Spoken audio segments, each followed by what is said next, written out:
Hi, and welcome to my keto journey. It's wonderful to have you with us tonight. Thank you for tuning in. If you are watching from YouTube and you would like to subscribe to my channel, I would love your support. If you're a returning subscriber, thank you for coming back. I hope that you are enjoying my videos so far. And if you are watching from Facebook Live on my keto journey, welcome as well. I hope that you had a wonderful Wednesday. It's been quite a busy one for me. So today we're going to be talking about part 2 of our emotional eating series. My name is Sharon Hartley, and I have been following a ketogenic lifestyle now for going on my 15th month, and I just recently lost 80 pounds in those 15 months. And I had spoken in my previous video about emotional eating, about my own battles and struggles with my emotion and my emotional eatings, and I gave you 5 tips to handle your emotions, to handle if you're getting to the point where you're so emotional that you're reaching for the wrong foods. So if you'd like to go back and take a look at that video, it's called Emotional Eating Series Part 1. And today I'm going to be talking about comfort eating. Comfort eating is also what we tend to get into as well with food addictions and what we've kind of done previous to the ketogenic lifestyle. I know there are people that are in my keto journey group that are just watching how people are succeeding on their weight loss journey, and they haven't decided to make that change for themselves yet. So I'm doing a series of keto lifestyle videos to educate and to explain from my experience and my own personal journey. So today we're going to be talking about comfort eating. Comfort eating can come through a range of different things. It can come from emotional comfort eating. It can come from holidays such as Christmas, Easter, birthdays, anniversaries, funerals. So let's talk about those occasions when it comes to comfort eating. So when the holidays come around and we get with our family, we have maybe one or more lunches or dinners that we attend. And we see all this food on the table and we start eating. We eat a bit of turkey and maybe a bit of ham and maybe some lamb. That's all great because that is ketogenic. But then we go for the higher carb foods, for the cakes, for the cookies, for the mince tarts, for the fruit cake, things like that. So we comfort eat. We're so comfortable because we're around the ones that we love, and it's something to be celebrated. And a lot of Christmases are celebrated with food. A lot of lunches and dinners and family time is centered around food. So comfort eating can cause an issue. It can cause an issue with being on a ketogenic lifestyle because you have your macros set, you are lowering your carbs, medium protein, and upping your fats. So when you go to a holiday event, make sure that you stick to meats, make sure that you stick to cheeses, make sure that you have eggs. Also, if you're going to someone's house, explain, hey, I'm doing keto. Do you mind if I bring a dish along that you might like to cook? And I'm certain that they would love your help. Also, you can just ask ahead of time. Always plan ahead of time, asking what they're going to serve. So if they're serving non-keto foods, maybe you might want to bring some keto foods with you. You might want to bring some keto snacks with you. You might want to even eat before you get there. And you still are going to enjoy the celebration with your loved ones. You don't have to sit and eat to be involved in a great Christmas or a great Easter or birthday. Now, when it comes to birthday cake, we can always be hooked on birthday cake. So some people, what they do is they might pop a little bit of birthday cake in their mouth, chew it, and then spit it out because they don't want to ingest the carbs. And I've heard of some people doing that. I myself have never done that. Now, you can always make keto cupcakes and bring them to the party, and you could just make some keto fat bombs and have them in your bag or your purse if you're a lady. Bring something along. Yeah, bring something along. Even maybe some protein bars or whatever. But being there around friends or family or whoever the birthday is for, plan ahead, eat ahead. Maybe you might like a bulletproof coffee beforehand to satisfy that hunger. You might want to eat some bacon or something beforehand, eating fats like that so that you're not feeling hunger. Also, with baby showers as well, that can be a big issue too because, well, there's a lot of cakes and a lot of things that we can't have. But we can go and reach for the veggie trays. There's usually broccoli or a bit of carrot. Now, I know some people don't have carrot on keto.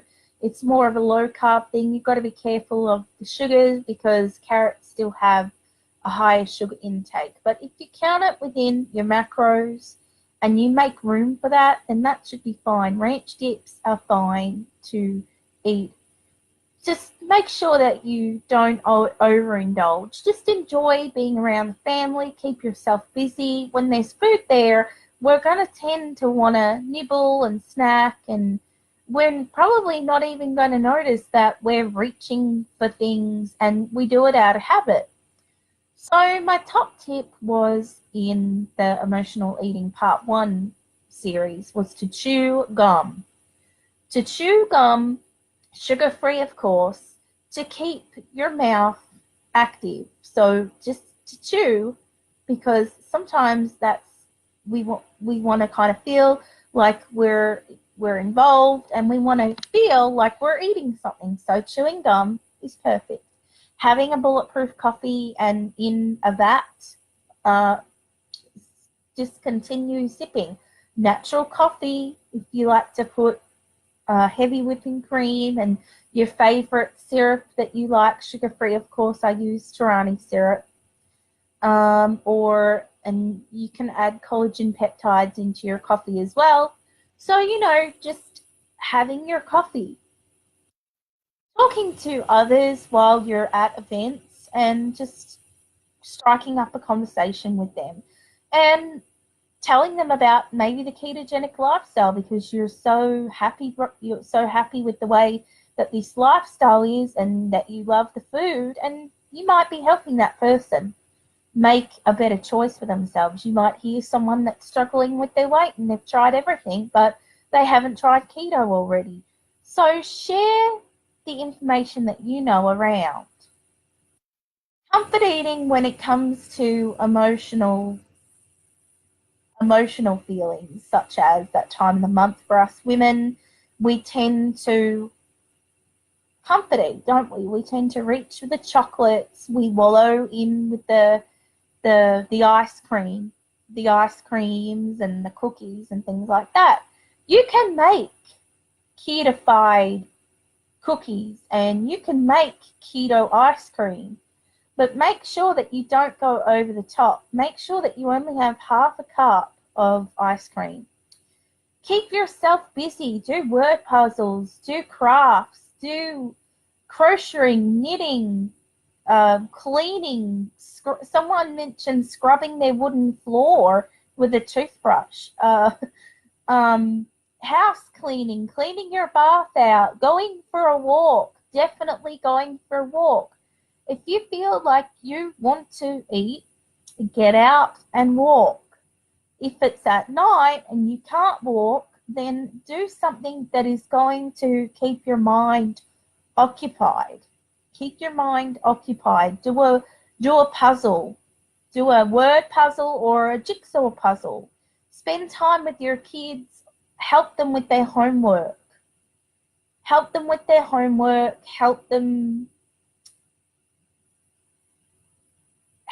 with brushing their teeth. Help them with getting washed in the bath if they're little ones. Read them stories. Kids love to be read stories.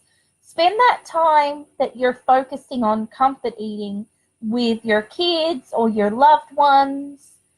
Maybe even just sitting down with the person that you love and say, look, honey, I'm really struggling right now. I feel like I need something to eat, but I know that I'm not hungry. And then they can support you and tell you, well, you don't really need that, do you? And then talk it over with yourself. Do I really need that cookie? Do I really need that protein bar? Do I really need to be eating this ice cream? Because if I eat the ice cream, if I eat the cookie, even if it is keto, how am I going to feel afterwards? How is it going to look on the scales? Am I going to go up on the scales? Am I going to not fit in my shirt or my pants? Is it going to affect me? Is it going to retain water? Am I going to feel miserable? Am I going to feel depressed? Think about the consequences of your actions. So emotional eating and comfort eating are really big things for people when they come into the ketogenic lifestyle. They have known those habits all their lives. It's like that's all they know, and it's hard to get out of that rhythm. But with a ketogenic lifestyle, you're educating yourself. You're educating yourself about better food choices. You're educating yourself about carbs and sugars and the addiction and the cycle of how they make you feel. It all starts at the first decision that you make, and then you either go down one path of taking the carbs, or you go down the other path where you're going to have better health. You're going to reverse insulin resistance, get off your diabetes meds, not have high blood pressure or cholesterol, or maybe even IBS or polycystic ovary syndrome, or many, many, many other diseases. Do you want to feed your disease, or do you want to help your disease?